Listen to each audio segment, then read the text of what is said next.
Pour les besoins de l'adaptation cinématographique, certains détails ont dû être changés. Cependant, l'histoire qui suit est authentique et le déroulement est identique à la réalité.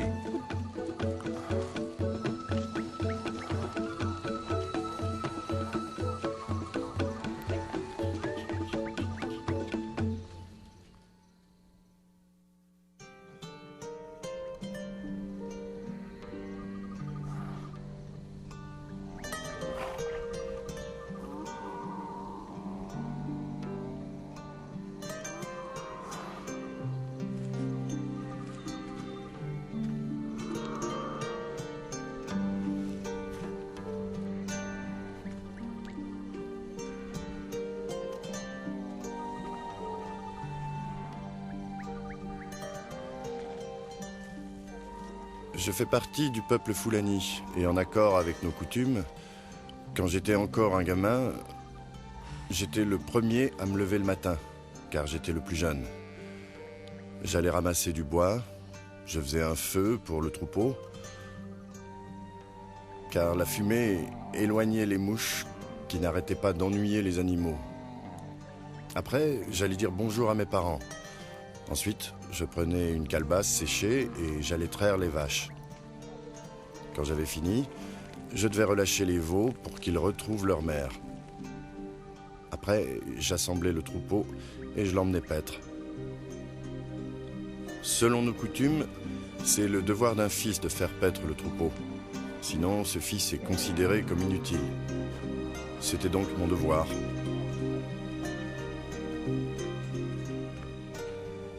Depuis ma plus tendre enfance, j'aimais beaucoup mon père. Et tout ce que faisait mon père, je voulais le faire aussi. S'il priait, alors je priais aussi avec lui. Tout au fond de mon cœur, je voulais honorer Dieu et mon père de mon mieux. En grandissant, cette volonté de leur plaire devint plus forte.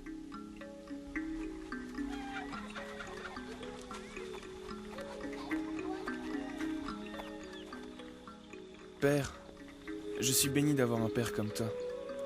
Tu m'as donné tout ce qu'un fils peut attendre de son père. Mais j'ai quand même une grande faveur à te demander, si tu as la patience de m'écouter. Dis-moi de quelle faveur il s'agit.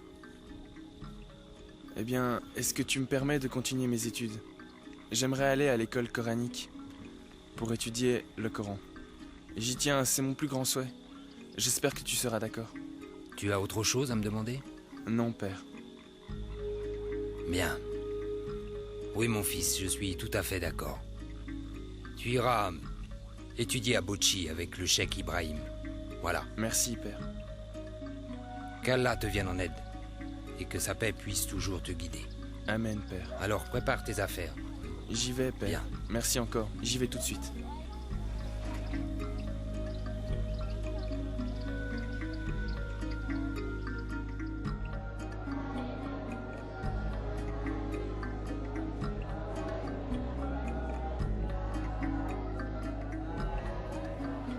J'ai passé 3 ans à Bochi pour étudier le Coran dans la maison du cheikh. Je n'étais pas le seul étudiant. Nous étions nombreux. Nous avons appris les principes de base de la religion islamique et ses applications dans la vie quotidienne.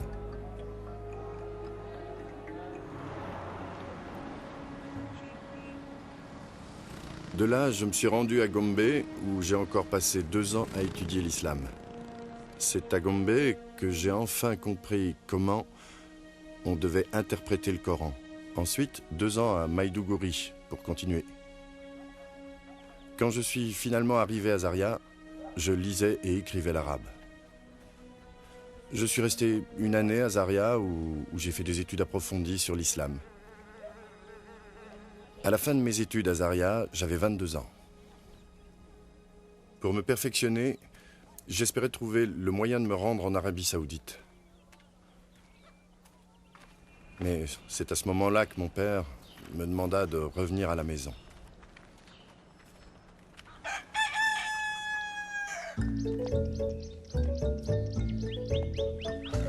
Mon père trouvait que c'était mieux que je reste au village, pendant que nous cherchions les moyens pour m'envoyer étudier en Arabie Saoudite. Et il pensait que je devais me marier avant de partir pour un autre pays. C'est pour cette raison qu'il m'avait rappelé à la maison. Je ne pouvais plus voyager, je devais rester au village. J'y ai passé 1 an. Une année pendant laquelle j'ai retrouvé mon travail de gardien de troupeau.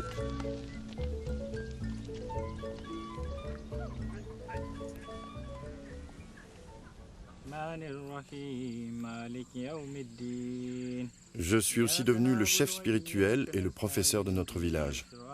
Un soir, en rentrant des pâturages, nous avons récité nos prières du soir. Ensuite, nous nous sommes installés pour dîner. Pendant la conversation, mon père a dit qu'il était ennuyé que je ne sois pas marié.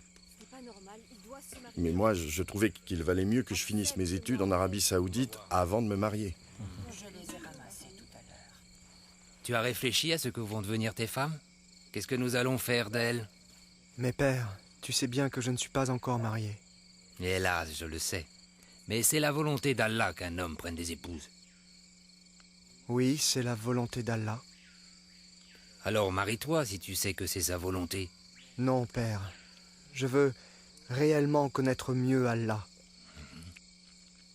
Je le souhaite plus que tout. J'apprécie ta détermination. Et je comprends ce que tu ressens. Oui, mais ta mère trouve que l'Arabie Saoudite, c'est bien loin. Et elle a peur que si tu pars, nous courions le risque que tu ne reviennes plus jamais. On reparlera demain matin de tout ça.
À l'aide! Au secours! Au secours! Après ce rêve, qui m'avait bouleversé, je ne pouvais plus dormir. Je suis resté assis sans bouger toute la nuit. D'abord, je voulais en parler à mon père, et puis je me suis dit qu'il valait mieux ne pas lui en parler. Ce matin-là, je n'ai rien fait. J'ai pris un peu de repos. Le soir venu, on a récité nos prières, ensuite on a mangé en bavardant comme d'habitude. Et après, toute la famille s'est retirée dans les cases pour dormir. Comme tous les autres, je me suis aussi rendu chez moi. Dès que je me suis endormi, j'ai fait le second rêve immédiatement.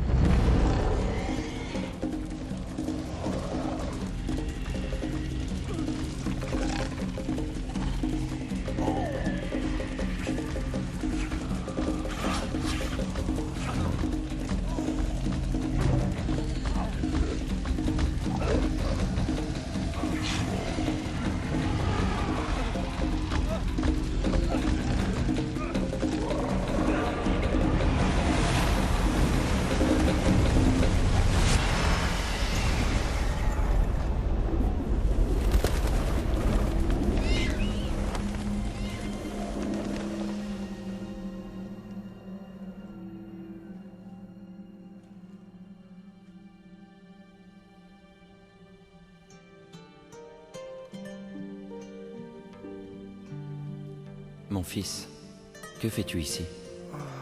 Je n'en sais rien. Veux-tu que je te ramène chez toi?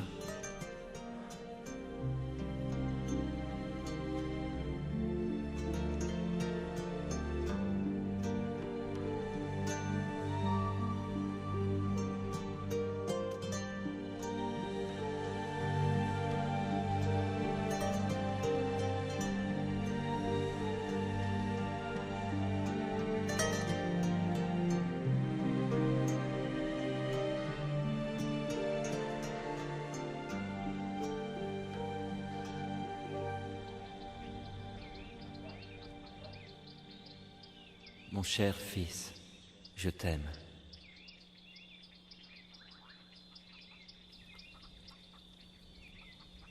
Ce second rêve ne m'a pas effrayé. Je n'ai pas transpiré comme pour le premier. Je me suis seulement demandé, qui est cet homme qui veut me sauver? Qui est cet homme qui essaie de m'expliquer des choses? Et immédiatement, je suis sorti de ma case en me disant qu'il fallait que j'en parle à mon père. Je lui ai raconté mon rêve. Sa réaction fut instantanée. On va chez le sorcier. Va te préparer.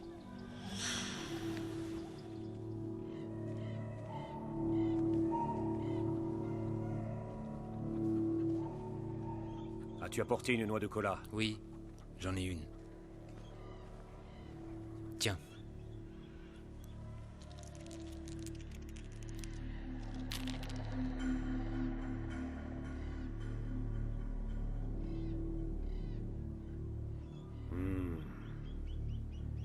Parle-moi. Parle-moi. Parle-moi.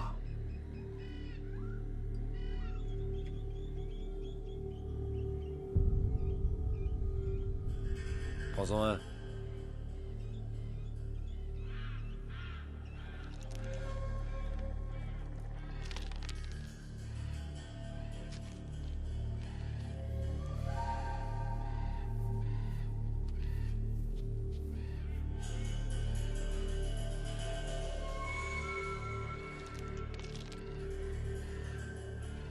Le père, ton fils est entre les mains de sorcières.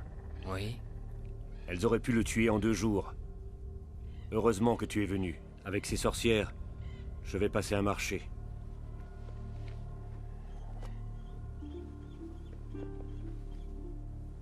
Tu vois ceci? Oui. Passe-le sur sa tête, Oui. avant qu'il aille dormir. Bien. Quant à celui-là, il faut le moudre et l'utiliser comme de l'encens le soir dans sa case. Si Dieu le veut, ce rêve disparaîtra et ne reviendra jamais. Ce rêve, il ne le fera plus jamais? Non, il ne reviendra jamais. Jamais. Parfait. C'est fini. Bien. C'est déjà fait? Oui, oui, C'est fait. Merci. ce n'est rien. Je suis très reconnaissant. Au revoir. Merci encore. Yalunda. Yalunda.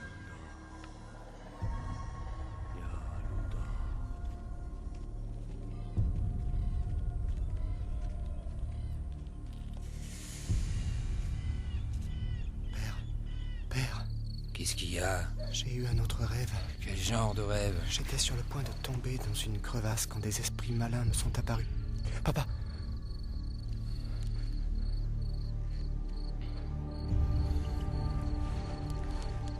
L'un d'entre eux avait des crocs et de longues griffes. Il a dit que si je ne sautais pas dans la crevasse, un lion se trouvant derrière moi me tuerait. À l'instant où j'allais sauter, l'homme en blanc m'est apparu. L'homme en blanc, qui est-ce?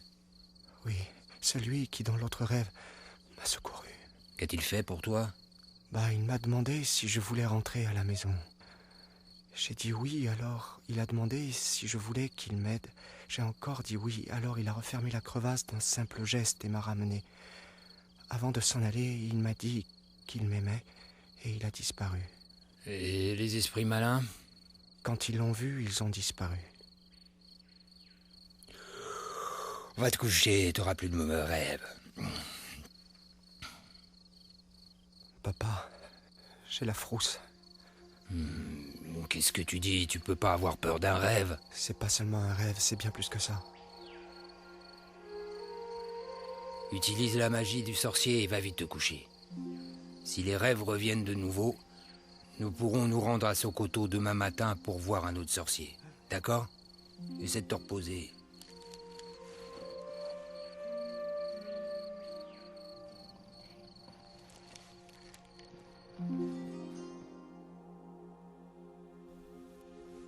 La nuit suivante, j'ai fait un autre rêve, et les 6 nuits qui suivirent aussi. Dans tous ces rêves, l'homme qui portait des tuniques d'un blanc étincelant venait à mon secours et me sauvait chaque fois des mauvais esprits. J'étais en sécurité avec lui. Je sentais qu'il me protégeait. À la fin de chacun des rêves, il répétait toujours la même chose, sans varier. « Je t'aime, mon fils. Je t'aime, mon fils.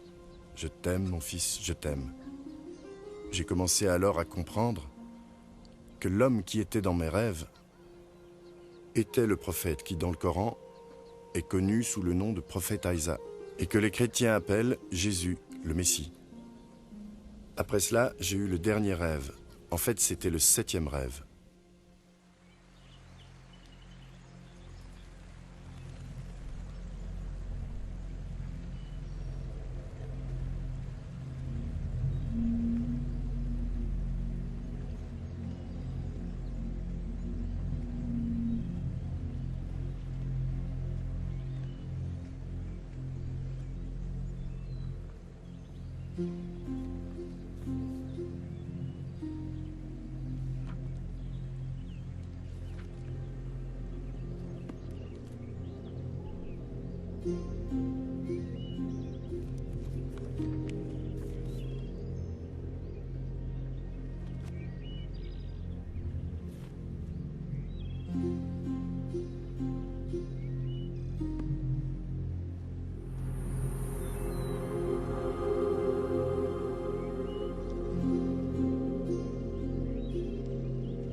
Dis-moi, qu'est-ce que tu lis, mon fils? Un livre que je ne comprends pas. Tu as besoin que je t'aide à le comprendre? Oui, si vous voulez.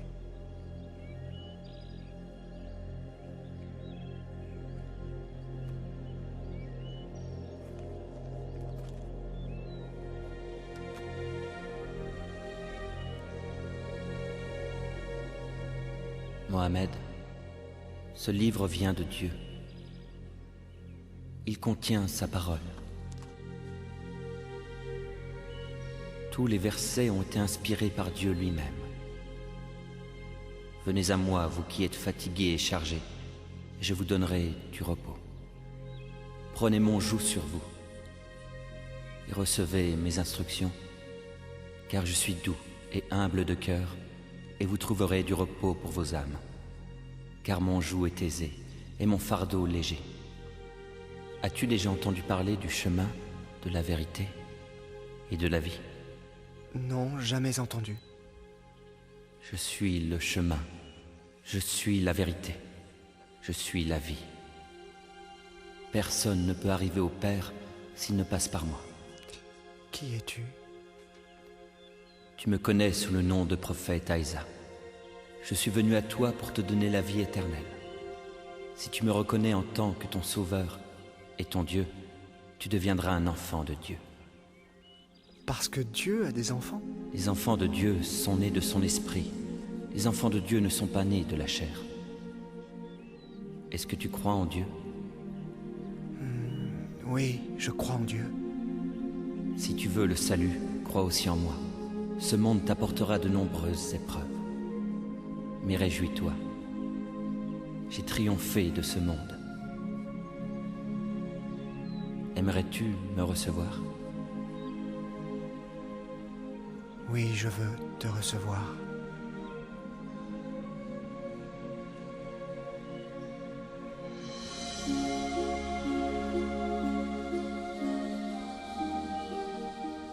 Très tôt ce matin-là, quand je me suis réveillé, j'ai eu l'idée de rendre visite à un chrétien du village voisin, qui s'appelait Jonathan. Je voulais partager mes réflexions avec lui, parce que c'était un brave homme, et je sentais que je pouvais lui faire confiance. Je lui ai raconté mes rêves. Jonathan a écouté attentivement, puis il a été chercher un prêcheur à Bauchi. Il le connaissait bien, parce que ce prêcheur venait dans son village tous les dimanches. Vous pouvez attendre ici, pasteur. Je vais chercher Mohamed et on vous retrouve ici. D'accord.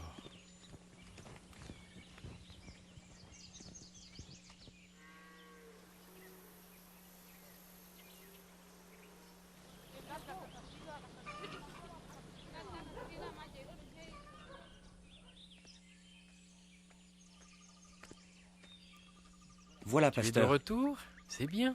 Et Mohamed? Il est là. Ah, c'est lui. Oui, je vous présente Mohamed. Bonjour. Pasteur? Approche, sois le bienvenu.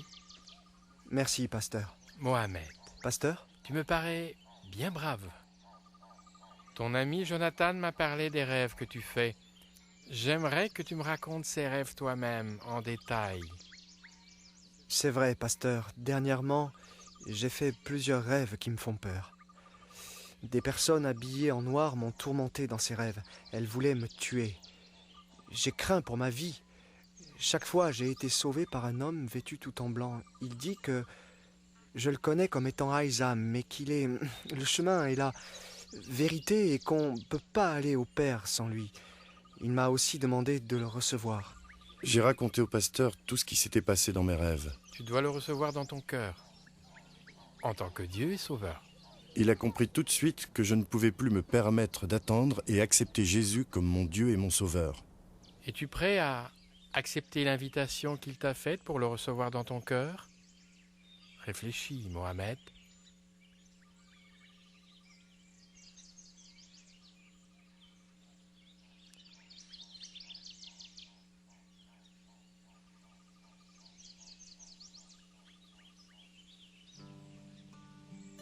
Très bien. Alors si tu le veux, je vais te guider. Tu verras que Jésus deviendra source de paix en toi.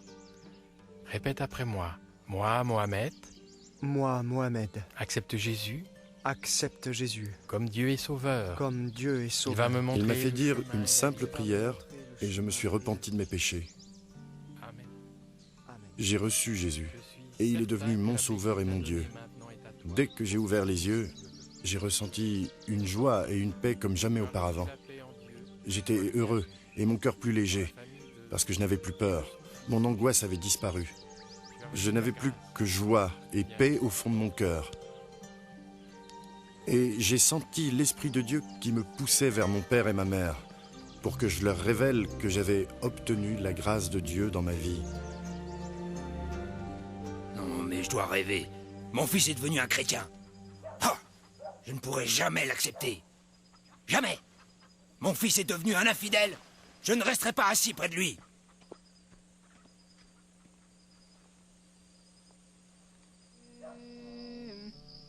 الله أكبر الله سمع الله لمن حمده ربنا الله أكبر الله. Quelques jours après, mon père m'a demandé ce qui m'arrivait, parce qu'il avait remarqué que je lisais la Bible et que je n'allais plus à la mosquée. Il était très en colère contre moi.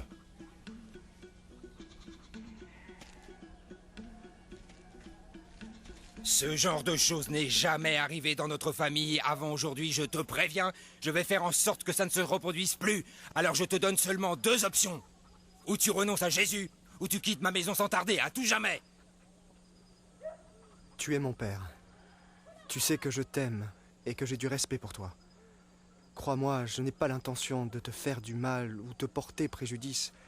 Il faut cependant que je te dise que je vais continuer dans la voie que je crois juste et que je continuerai à vivre en chrétien jusqu'à ce que Jésus vienne me montrer où aller.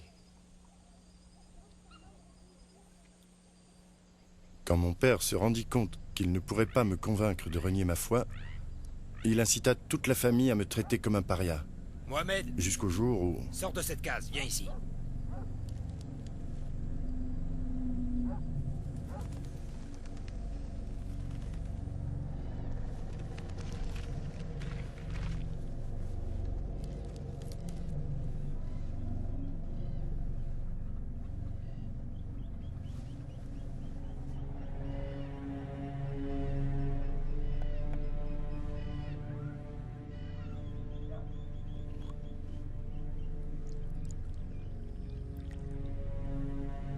Bois ce liquide.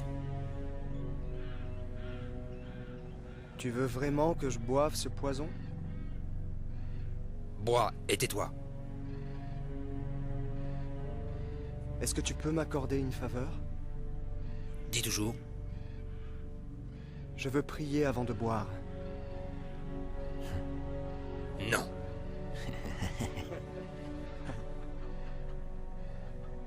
et puis j'en ai rien à faire. Si tu veux prier, prie, mais après, je veux que tu boives. Entends-moi, Jésus. C'est à cause de toi que je dois boire ce poison. Je mets ma vie entre tes mains.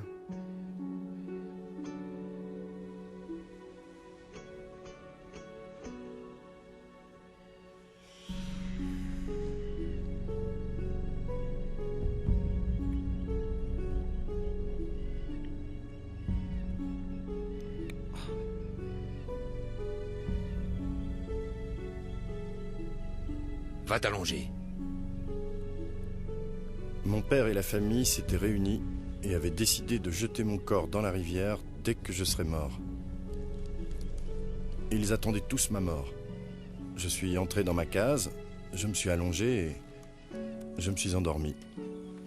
Je ne faisais aucune réaction au poison. Beaucoup plus tard, je me suis réveillé et je suis sorti pour aller vomir. Après, je me suis rendormi paisiblement. Tout allait bien. Très tôt, le lendemain matin, j'ai été le premier à saluer mon père, qui fut très contrarié de me voir vivant. Sur le champ, il est allé voir les responsables islamiques pour qu'ils arrêtent les chrétiens qui m'avaient converti. Les juges à qui on avait confié cette affaire ont posé ce verdict: donner la mort au coupable qui s'est converti. Vous connaissez tous le verdict des juges islamiques? Il va rester ici cette nuit et... Quand mon père rentra ce soir-là, il réunit toute la famille. Il avait pris sa décision, et je devais être banni de notre village le lendemain matin. Il voulait surtout s'assurer d'une chose. Je veux que vous fassiez tout ce qui est nécessaire pour qu'on en finisse avec lui. Vous m'entendez? Mettez fin à sa vie. Compte sur nous, on va le faire. Va-t'en. Va vivre avec les gens que tu aimes. Moi, je t'ai assez vu. Je ne veux plus que tu vives à mes côtés. Jamais. Va-t'en. Va-t'en. Rends-moi ce pantalon et les chaussures.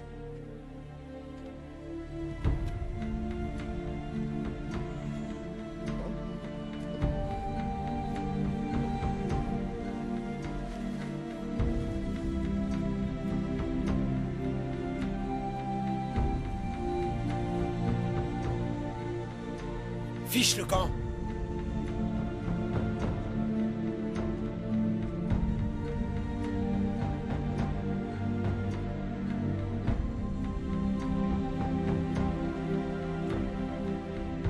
Allez-y.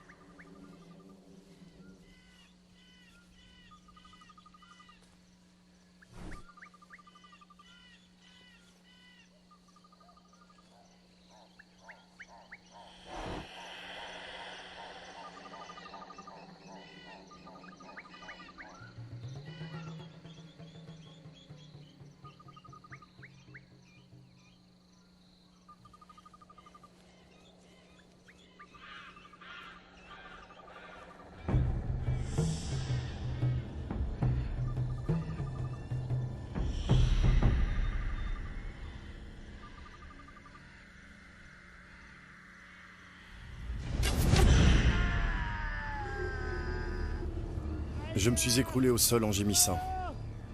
J'avais été transpercé par une flèche au niveau de la hanche. La douleur était vraiment insupportable. Au point que j'en étais presque inconscient, je ne voyais plus rien. Cependant, mon esprit continuait de fonctionner et me disait qu'il fallait enlever cette flèche. Elle devait être empoisonnée, donc si je l'enlevais pas tout de suite, elle finirait par me tuer. Je savais ce que je devais faire, il me fallait juste le courage. Je ne pouvais pas me relever. J'ai tiré sur la flèche et j'ai réussi à la sortir de ma hanche. Mais à ce moment-là, l'hémorragie a commencé. Mais Dieu m'a envoyé un homme du village de Jonathan. Il chassait et se trouvait là par hasard. Cet homme connaissait mon histoire. Il savait que j'avais des ennuis avec mon père et toute la famille. Il m'a aidé à me rendre jusqu'à la piste. Il y passait des voitures assez souvent. Il m'a emmené et attendu au bord de la piste jusqu'à ce qu'une camionnette arrive. D'un geste, il l'a fait arrêter et j'ai été emmené dans une clinique.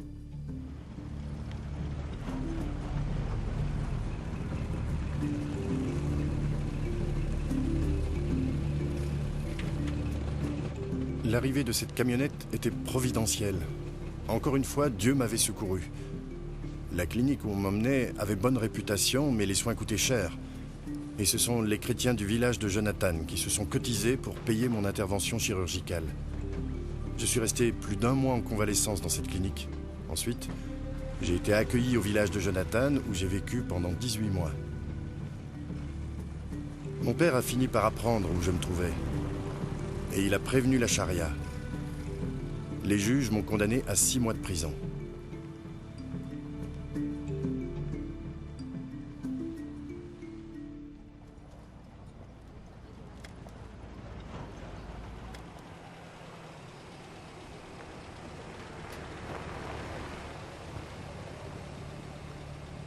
Après 6 mois de détention, j'ai été relâché et escorté dans le village de mon père par la police.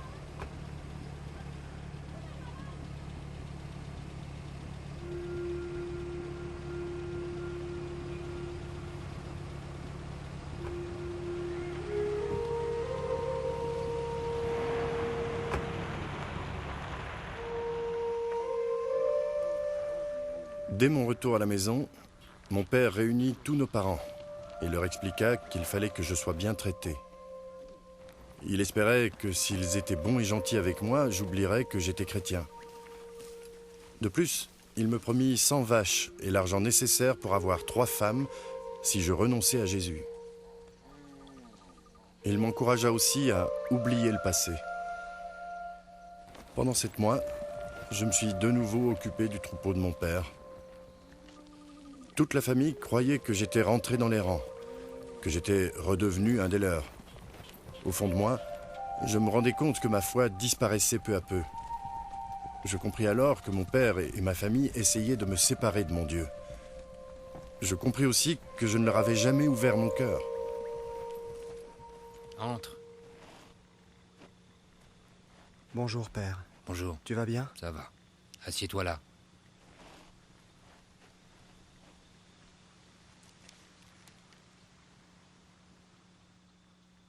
Je voudrais te parler de ta fiancée, mon garçon. Tout est organisé, maintenant tout est prêt. Papa, je voudrais te remercier de tout ce que tu as fait pour m'aider. Cependant, j'ai encore besoin que tu fasses une chose pour moi. Dis ce qui te ferait plaisir. Tu l'auras. Papa, je vais te le dire, mais tu ne pourras pas satisfaire ce besoin. Seul Jésus le pourra. Mais qu'est-ce que ton Jésus peut faire que moi je peux pas faire? Vas-y, dis-le-moi. Papa, est-ce que tu peux me donner la vie éternelle?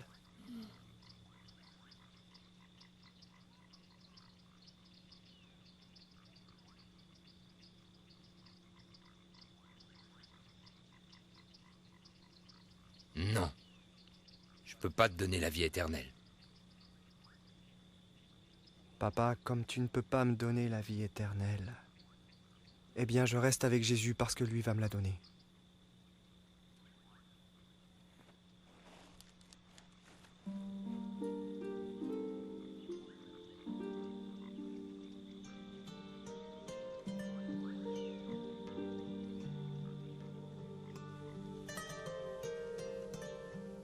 J'ai quitté la maison de mon père et je me suis réfugié chez Jonathan, où j'ai vécu pendant 2 ans. Pendant cette période, je ne ressentais aucune envie de communiquer avec ma famille. Je n'en ressentais aucun besoin.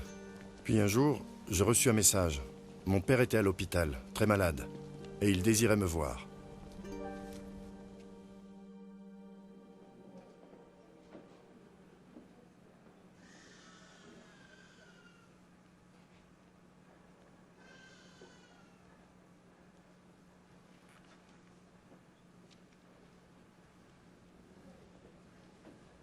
Père, Mon fils. tu voulais que je vienne te voir? Je te demande pardon, mon fils. Te pardonner, papa? J'ai bien des torts envers toi. Par ignorance, j'ai mal agi. et tu ne m'as pas jugé. Papa, sache que je t'ai pardonné depuis longtemps. Que veux-tu dire, mon fils? Je n'ai jamais demandé que tu me pardonnes. Oui, c'est vrai, mais la Bible nous enseigne le pardon. Tu comprends?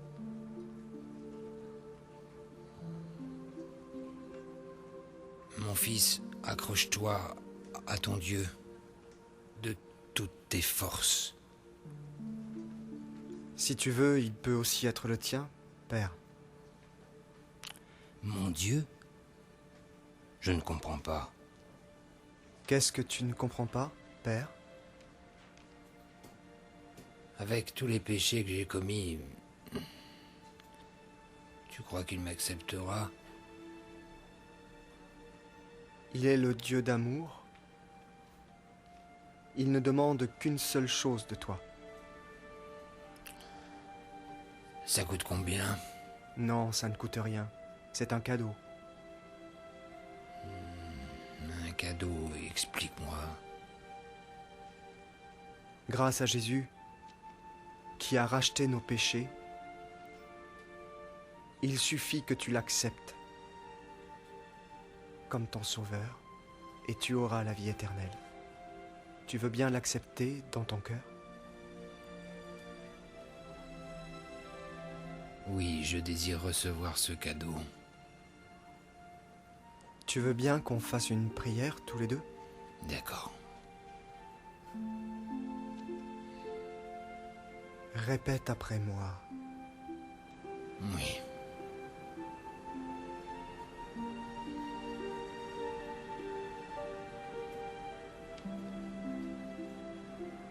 Jésus, je viens devant toi. Oui, Jésus, je viens devant toi.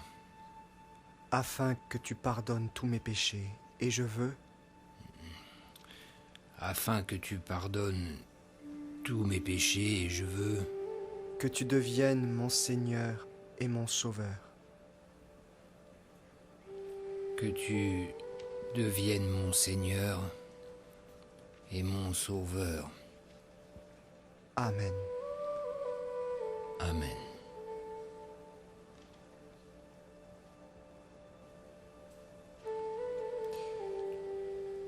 Maintenant, je vais prier pour que tu guérisses. Non, je ne veux pas que tu pries pour ma guérison. Et pourquoi? Je comprends pas. C'est Dieu qui nous guérit ou pas? Mais non, je veux pas être guéri. Je suis prêt à rencontrer celui qui est le Sauveur. Je veux dire Jésus.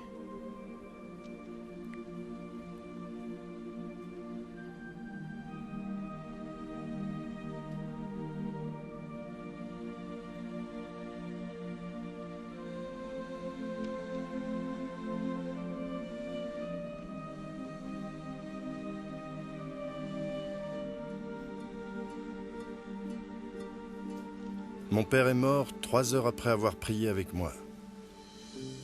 Il s'est éteint dans la paix et dans la joie. Parce qu'il savait où il allait et qui il voulait connaître. L'espoir de rencontrer Jésus le fit passer de vie à trépas sans anxiété. Notre réconciliation effaça toutes les douleurs et les peines que nous avions connues. Dieu les fit disparaître. Et toi, mon ami, où en es-tu? Es-tu prêt à recevoir le pardon de tes péchés? Dieu est un Dieu de réconfort et d'espoir, un Dieu fidèle, un Dieu de justice et de vérité. Dieu est le chemin, la vérité et la vie, et c'est par lui que l'on reçoit la vie éternelle. Prépare-toi à le recevoir dans ton cœur. Laisse-le devenir ton Seigneur et ton Sauveur. Es-tu prêt, mon ami, dès aujourd'hui, à te repentir et à le recevoir comme ton Seigneur et Sauveur? Lui, il est prêt et il t'attend. Adresse-toi à lui maintenant. Il prendra soin de tous tes besoins. Il te rendra victorieux dans ta vie. « 」 « 」 « 」 « 」 « 」 « 」 « 」 « 」 « 」 « 」 « 」 « 」 « 」 « 」 « 」 « 」 « 」 « 」 « 」 « 」 « 」 « 」 « 」 « 」 « 」 « 」 « 」 « 」 « 」 « Il est naturel pour des parents de protéger et d'élever ses enfants. Le père de Mohamed n'était pas une exception, mais Mohamed a franchi une frontière. Et à ce moment-là, Mohamed a mérité la mort aux yeux de son père. Il a eu la possibilité d'adjurer, de se rétracter. Il ne put le faire, sa conscience ne lui permit pas. Il savait au fond de lui que l'expérience qu'il avait eue était bien plus qu'un rêve. Nous avons eu une vision totalement différente quand nous comparons la relation entre Mohamed et son père et la relation entre Jésus et Dieu. Le père de Mohamed n'hésita pas à décréter que son fils devait mourir pour ses péchés, surtout que selon lui, Mohamed avait commis le péché le plus grave, celui de choisir un autre Dieu, tandis que Dieu le Père avait décrété que Jésus allait mourir pour les péchés de l'humanité. Vous vous demandez peut-être, Jésus avait-il déplu à son Père en quelque façon? Pas du tout. Dans l'évangile de Matthieu chapitre 3, Dieu a parlé de Jésus, en ces termes. « Celui-ci est mon Fils bien-aimé, en qui j'ai mis toute mon affection. » En fait, durant son ministère sur terre, Jésus n'a jamais fait quoi que ce soit pour déplaire à son Père. Jamais, c'est certain. Pourquoi son Père alors? Je parle maintenant de Dieu.